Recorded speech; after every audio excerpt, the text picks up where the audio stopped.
In today's video, I'm going to teach you how to send email on Sendgrid. We'll walk through the process inside the Sendgrid dashboard, from choosing the right type of send to designing your email, all the way to sending or scheduling it.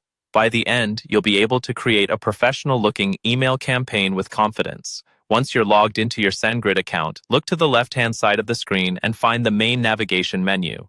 Click on the option labeled Marketing. This is where Sendgrid keeps all of its marketing tools, including the feature we'll be using to send one-time campaigns. Inside the marketing section, select Single Sends. Single sends are perfect for one-off emails, like announcements, promotions, or newsletters that go out just once. In the top right corner of this page, click the button that says Create Single Send. This will start a new email campaign. Next, you'll be asked to choose a template. Here, you can pick from a pre-built Sendgrid design template. Choose one of your own previously saved templates, or start from scratch with a blank template. If you're new, a pre-built template is a great way to get started because the layout and basic styling are already done for you. After selecting your template, choose the Design Editor option.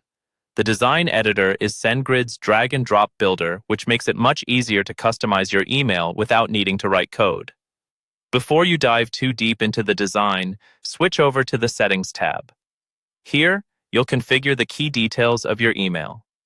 First, choose the From Sender. This needs to be one of your verified sender emails so that your message can actually be delivered and won't be flagged as suspicious. Next, enter your subject line. Make it clear and relevant to your audience, since this is what they'll see in their inbox and it strongly affects open rates. Then, under Recipients, select the lists or segments you want to receive the email. Lists are broader groups of contacts, while segments are more targeted subsets based on specific criteria.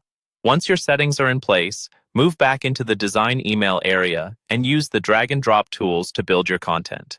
You can add text blocks, images, buttons, and dividers, and then customize the colors, fonts, and spacing to match your brand. Take a moment to preview how everything looks on both desktop and mobile views so your message is easy to read everywhere. When you're happy with your design and settings, click Review Details and Send.